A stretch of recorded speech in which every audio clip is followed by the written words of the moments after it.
ఇప్పుడే జీ5 app download చేయండి. చూడండి మీ ఫేవరెట్ టీవీ షోస్ ఎప్పుడైనా ఎక్కడైనా. ఈవిడేంటి సార్ తగలబెట్టింది చాలక మళ్ళీ కిరోసిన్ జల్లుతుంది. సార్ ఆవిడంత తెగించడానికి కారణం వాళ్ళ అన్నయ్య రఘురామే సార్. ఏంటి రఘురాం గారా? అవును సార్, ఆయనే సార్. ఆయన చాలా మంచివాడని విన్నానే. అయ్యో సార్, ఆయన బయటికే మంచోడు సార్, లోపల దుర్మార్గుడు.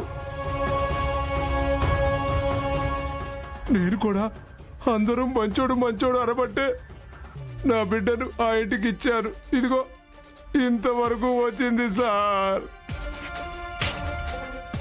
అవును సార్, నన్ను ఎంత కొట్టినా ఇక పెట్టడానికి మా వాళ్ళ దగ్గర ఏమీ లేదని చెప్పి మా పెద్దనాన్న రఘురామ్ గారు అమెరికా నుంచి వచ్చిన ఆయన మరదలి కూతురు ఆద్యని నా భర్తకిచ్చి చెయ్యాలనే ప్లాన్ లో ఉన్నారు. ఆ అమ్మాయికి అమెరికాలో ఆస్తులు బాగా దండిగా ఉన్నాయంట. కాకపోతే వాళ్ళని కలపడానికి నేను అడ్డుగా ఉన్నానుగా, అందుకే నన్ను కడ తీర్చమని ఆయన వాళ్ళ చెల్లెల్ని పంపించాడు. ఏంటమ్మా రఘురాం గారి మీద ఇలా చెప్తున్నావు? ఇవి నమ్మేవేనా? నమ్మరు సార్, మీరే కాదు ఎవ్వరూ నమ్మరు సార్. సోషల్ మీడియాలో వీడియో రిలీజ్ అయ్యే వరకు అందరూ శుద్ధ పూసలే. రిలీజ్ అయ్యాకే అయ్యో వీడు ఇలాంటోడా అని నోరెళ్ళ పెడతారా అని. సార్ కావాలంటే ఆ రఘురామ్ గారి వీడియో సాక్ష్యం కూడా ఉంది సార్, చూడండి సార్.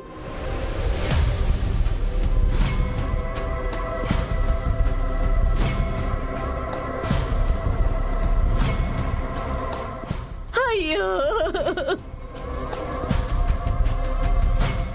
చూసారుగా, నా బిడ్డని దాని భర్త నుంచి విడదీయాలని ఆ రఘురామ్ గారి చెల్లి చేసిన దానికి సాక్ష్యం ఉంది. చూశారు కదా, నా బిడ్డని ఆ పద్మ చంపాలని చూసిన దానికి సాక్ష్యం కూడా ఉంది. వీటిని తీసుకొని మీరు న్యాయం చేస్తామంటే మేము ఊపిరి పీల్చుకుంటాం, లేదంటే మేము ముగ్గురం కట్టుకట్టుకొని ఇదే హాస్పిటల్ సూసైడ్ చేసుకొని చచ్చిపోతాం. అవును సార్, మాకు వేరే దిక్కు లేదు. అంత పని చేయాల్సిన అవసరం లేదమ్మా. ఆ రఘురాం గారి పైన వాళ్ళ చెల్లెల పైన చట్టపరంగా ఖచ్చితంగా చర్యలు తీసుకుంటాం. వారిపైన మీరు కంప్లైంట్ ఇస్తున్నట్టుగా ఇందులో సంతకం పెట్టండి కానిస్టేబుల్.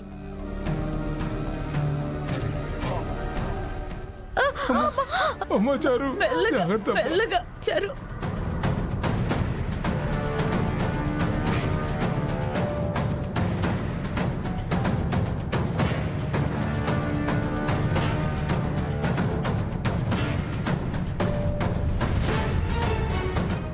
మీరే న్యాయం చేయాలి సార్. మూవ్.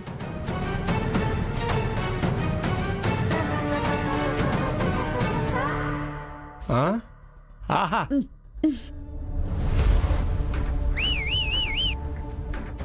కమాన్ చెయ్యి. అమ్మా, ఈ దెబ్బతో రఘురామ్ కుటుంబం స్మాష్.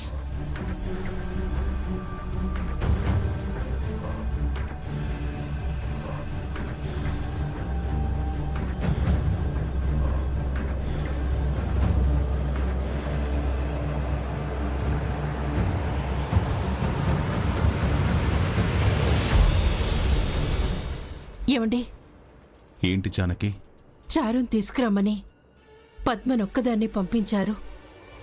ఇంత టైం అయింది, తనింకా రాలేదు. అక్కడేం జరుగుతుందో తెలీదు.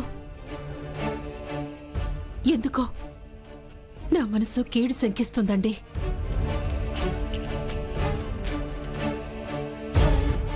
అన్నయ్యనైనా సీనయ్యనైనా పంపిస్తే బావుంటుందేమో.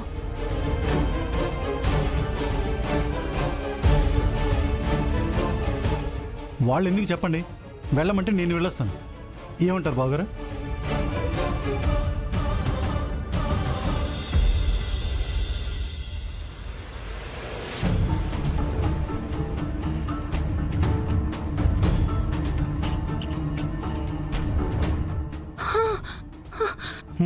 అదిగో పద్మ, వదిన వచ్చేసింది. ఏమైంది? 100 ఏళ్ళు వదినా నీకు.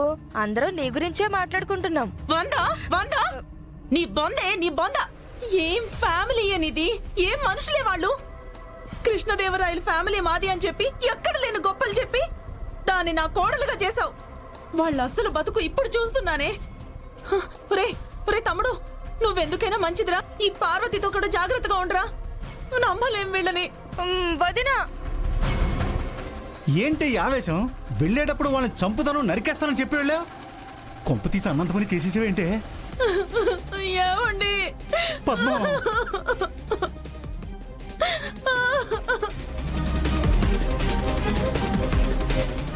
ఏమైందో చెప్పకుండా ఏడుస్తావేంటే? అమ్మా అమ్మా, చారు చారు, నాకు నాకు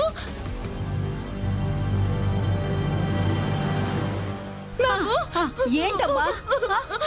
ఏమే చెప్తూ ఏడవకే, చెప్పి ఏడవే. మాకెవరికి అర్థమై చావట్లేదు.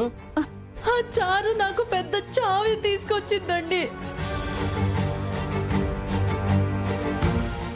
అన్నయ్య చెప్పాడు కదా అని ఆవేశపడకుండా మంచిగా వాళ్ళ ఇంటికి వెళ్లే లోపే లోపల లోపల అరుపులు, కేకలు. ఎందుకే? ఆ చారు కిరోసిన్ పోసుకుని తగలబెట్టుకుందండి. ఆ?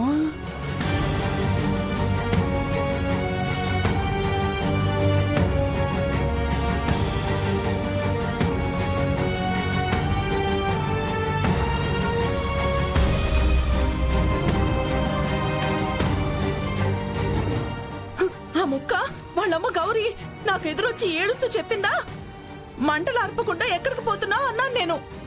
బయట తడి దుప్పటుంది తెస్తాను, ఈ లోపు ఈ నీళ్లు చల్లుతూ ఉండు వదినా అని నా చేతికి నీళ్ల బకెట్ పట్టించి వెళ్ళిపోయింది. ఈ లోపు నేను భయపడిపోయి నీళ్లు చల్లుతూ ఉన్నాను. ఆ చారు వద్దత్తయ్యా అని ఒకలా అరుస్తూ ఉంది. మంటలేమో ఆరట్లేదు.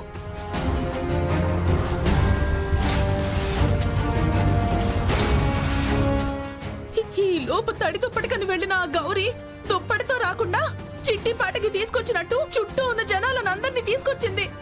చూడండి, చారుని వాళ్ళత్త తగలబెట్టింది చాలక ఇంకా కిరోసిన్ చల్లుతుంది అని నటించడం మొదలు పెట్టింది.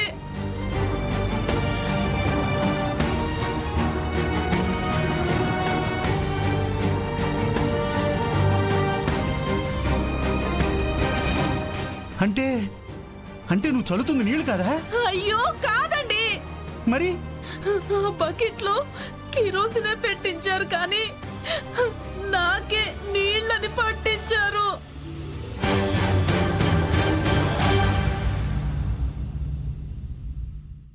జీ5 యాప్ డౌన్లోడ్ చేసి అన్ని ఎపిసోడ్స్ పూర్తి ఉచితంగా చూడండి.